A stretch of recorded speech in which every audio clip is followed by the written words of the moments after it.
দেখেন সেই অনুষ্ঠানে আসলে আমিও ছিলাম। আহ পার্থ পার্থক্য আসলে হয়েছে কি জিনিসটা, তারেক রহমানের সঙ্গে সাংবাদিকদের একটা মত বিনিময় এই ছিল। আমাকে যখন যে আমন্ত্রণ পত্রটা পাঠানো হয় সেখানে এটি লেখা ছিল। তো তারপরে সেখানে মনে করেন দু ধরনের তাহলে পার্টি এখানে আমি বলবো। একটা হলো যারা আমন্ত্রণ করেছেন এবং যাদেরকে আমন্ত্রণ করেছেন। আমন্ত্রণ করেছেন তারেক রহমান, আর আমন্ত্রিত হয়েছি সাংবাদিক। তো আমি দুই যে পক্ষ, দুই পক্ষ আমরা তো এগুলো তো আগেও দেখেছি। তো আগে দেখেছি প্রধানমন্ত্রীর সঙ্গে অথবা সরকারি দলের সঙ্গে। এবার উনি তো প্রধানমন্ত্রী নন, উনি একটা দলের প্রধান। তো হুম। অনেকেই মনে হলো ওনার ওখানে কথাবার্তা শুনে যে তারা ধরেই নিয়েছেন যে উনি প্রধানমন্ত্রী হতে যাচ্ছেন। এটা হতে পারে, ধরাটা অস্বাভাবিক কিছু না, যার যার ব্যাপার। আমি দুই পক্ষের মধ্যে একটা জিনিস লক্ষ্য করলাম। এর আগে আমি যারা আমন্ত্রণ করেন সরকারি দল অথবা সম্ভাব্য সরকারি দলের নেতাদের সামনে যখন সাংবাদিকরা বসেন, তখন আমি প্রায় দেখতাম যে তাদের কি অ্যাটিটিউডটা থাকে, একটা প্রভু সুলভ অ্যাটিটিউড থাকতো। আর বিপরীত দিকে সাংবাদিকদের মধ্যে দেখতাম এক ধরনের ভৃত্য সুলভ অ্যাটিটিউড তো আছে, সেই সঙ্গে কে কত বেশি অনুগত ভৃত্য তার একটা প্রতিযোগিতা থাকে। তো এক্ষেত্রে আমি ঠিক সেরকমটা দেখিনি। তবে একটু সাংবাদিকদের ক্ষেত্রে আমি বলবো যে ওনাদের মধ্যে ওই প্রতিযোগিতাটা নাই, কারণ এখনো তো ভৃত্য হওয়ার মতো সময় হয় নাই। তবে ভৃত্য হতে পারার মতো একটা আচরণ আমি অনেকের মধ্যে লক্ষ্য করেছি। তারা যেন বলতে চেয়েছেন যে ভৃত্য হিসেবে আমি খুব ভালো হবো, এই যে আমার দিকে একটু সুনজর দিয়ে। এই ধরনের কারো কারো আচরণে আমার কাছে মনে হয়েছে। আর জনাব মাসুদ বিপরীত কামাল, দিকে আমাকে কি একটু বলবেন, আমাকে এই বিষয়টা আমার খুবই জানতে ইচ্ছে করে যে ধরেন আমরা তো রাজনীতিবিদদের নিয়ে অনেক কথা বলি, সাংবাদিকদের অসুবিধা কি? সাংবাদিকরা এরকম ভৃত্য হতে চায় কেন? এটা চায় আসলে দুটো কারণ। এক নম্বর কারণ হলো তারা সমাজে আরো বেশি প্রভাবশালী হতে চায়। তারা মনে করে আমাদের এই সমাজটা এমন একটা অবস্থা দাঁড়িয়েছে না, সমাজটাই একটু ঝামেলা হয়ে গেছে, যে হুম। আমাদের সমাজ ব্যবস্থা, সরকার ব্যবস্থা, রাষ্ট্র ব্যবস্থা এমন একটা অবস্থা হয়ে দাঁড়িয়েছে যে তারা মনে করে যে আমি যদি একটা দাপটের অবস্থায় না থাকি, আমি যদি মানুষের 10টা তদবির করতে না পারি, আমি যদি নিজে প্রচুর অর্থ উপার্জন করতে না পারি, তাহলে বোধহয় সমাজে আমাকে লোকে সফল বলবে না। এই একটা মানসিকতা অনেকের মধ্যে কাজ করে। এবং সাংবাদিকতা পেশাটাকে সেই অর্জনের ক্ষেত্রে তারা একটা হুম, হুম। টুলস হিসেবে ব্যবহার করে।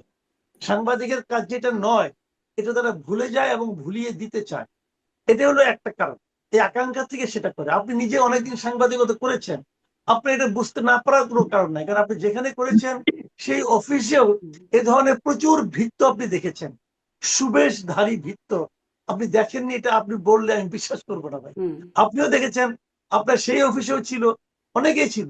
অফিসে বিশাল দাপটের লোক, ওখানে যে দেখবেন হাত পসলাচ্ছে, কাচুমাচু করছে, এরকম দৃশ্য আপনি দেখেছেন ভাই।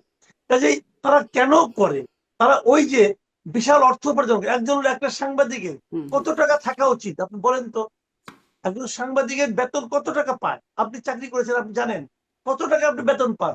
যে বেতন দিয়ে ঢাকা শহরে সংসার চালানোর পর আপনার 3টা গাড়ি থাকবে, ঢাকা শহরে বাড়ি থাকবে, বিদেশে বাড়ি হুম। থাকবে, জি। এটা কি ভাই? টাকা একটা জিনিস মনে রাখবেন, টাকা কখনো আসমানি উপায়ে আসে না। টাকাটা আপনাকে হয় অর্জন করতে হয়, নয় ছিনতাই করতে হয়, নয় চুরি হুম। করতে হয়। তারা ওই কাজগুলি করেছে। এই জন্যই তাদের মধ্যে প্রতিযোগিতা। মনে করেন পায় একজন, 10জন ট্রাই করে, যদি আমি পাই, যদি আমি পাই। কেউ ফার্স্ট হয়, কেউ সেকেন্ড হয়, থার্ড হয়, বাকিরা ওই ফার্স্ট সেকেন্ড হওয়ার জি, জন্য চেষ্টা করতে থাকে। এটাই হলো মূল কারণ। আর জি। আমি এখানে স্পষ্ট। বিপরীতে যে কথা প্রথমে হ্যাঁ। বলেছিলেন ওটা উত্তরটা শেষ করিনি। আচ্ছা, সেটা হলো শেষ আপনি করুন। জানতে চেয়েছিলেন যারা আমন্ত্রণ করেছিল তাদের কি অ্যাটিটিউড ছিল। হুম, হুম। তাদের অ্যাটিটিউডটা আমার কাছে একেবারেই নতুন লেগেছে। নতুন লেগেছে এই জায়গাটাতে তারেক রহমান সাহেব নিজে। আমি ওইটা আপনার একটা 5 তারা হোটেলের বড়রুমে হয়েছে। যে প্রশ্নটা আমি বরাবরই করি, এনসিপির ক্ষেত্রে করেছিলাম, যে এই ধরনের অনুষ্ঠান 5 তারা হোটেলে করতে হয় কেন, এই বিপুল খরচ হুম। কে দেয়? সেই প্রশ্নটা ওনাদের জন্য থাকলো, এই খরচটা কে দিয়েছে ভাই? যিনি দিয়েছেন তার সঙ্গে আপনাদের দলের কি সম্পর্ক? আপনারা ক্ষমতায় গেলে তাকে কি পাইয়ে দিবেন? এই প্রশ্নটা আমার থাকলো। কিন্তু থাকার পরেও আমি বলবো, প্রায় আপনার সাংবাদিক, ক্যামেরা পার্সন, রিপোর্টার সব মিলিয়ে প্রায় 200-300 লোক ওখানে ছিলেন।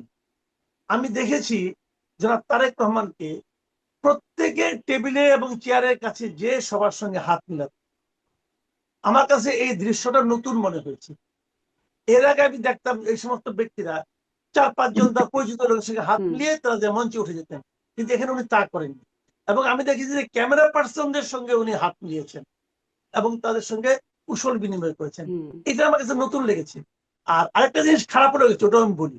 সেটা হলো, আমি একটা মানে হুম ওই দৃশ্যপটে একটা বর্ণনা দিচ্ছি আর কি এই কারণে। জি জি সেটা হলো গিয়ে যে আমি দেখেছি যে ওনারা দাওয়াত করেছেন, কিন্তু মঞ্চের সামনের প্রথম 3টা রোতে যারা ছিলেন তাদের ম্যাক্সিমামই ছিলেন ওই দলের কেন্দ্রীয় নেতৃবৃন্দ। আমার কাছে এটা আমার বুঝে আসে নাই যে উনি এবং মির্জা ফখরুল ইসলাম আলমগীর ছিলেন মঞ্চে, কিন্তু সামনের প্রথম 3টা রোতে ওনার দলের কেন্দ্রীয় নেতাদের থাকার দরকারটা কি? এটা কি রোল কল করে নাকি যে আমার নেতাদের মধ্যে কে কে আসলো না আসলো, কে উপস্থিত থাকলো না হুম থাকলো, এটা একটা খাতার মধ্যে রোল কল করেন উনি? তা তো আর করেন না। এদের কাজটা কি এখানে এটা আমি বুঝলাম না। বরঞ্চ ওনারা থাকাতে যারা নাকি জেনুইন সাংবাদিক তারা সব পেছনে পড়ে গেছে, তারা সামনে বসতে পারে নাই। এই জায়গাটা আমার কাছে দৃষ্টিকটু লেগেছে। আদারওয়াইজ প্রোগ্রামটা ভালো। তারেক রহমান একটা চমৎকার বক্তব্য দিয়েছেন, বক্তৃতা দিয়েছেন। হুম উনি কি বলেছেন তার চেয়ে বড় কথা ওটুকু বলি যে উনি পুরো বক্তৃতার মধ্যে একবারের জন্য বিগত সরকারের, বিগত শাসকের অথবা অন্য কোনো শাসকের অথবা অন্য কোনো রাজনৈতিক দলের কোনো সমালোচনা ওনার মুখে আমি শুনতে পাইনি। উনি কেবল এটাই বলেছেন যে দেশটাকে কিভাবে সামনের দিকে অগ্রসর করতে হবে, উনার পরিকল্পনাটা কি,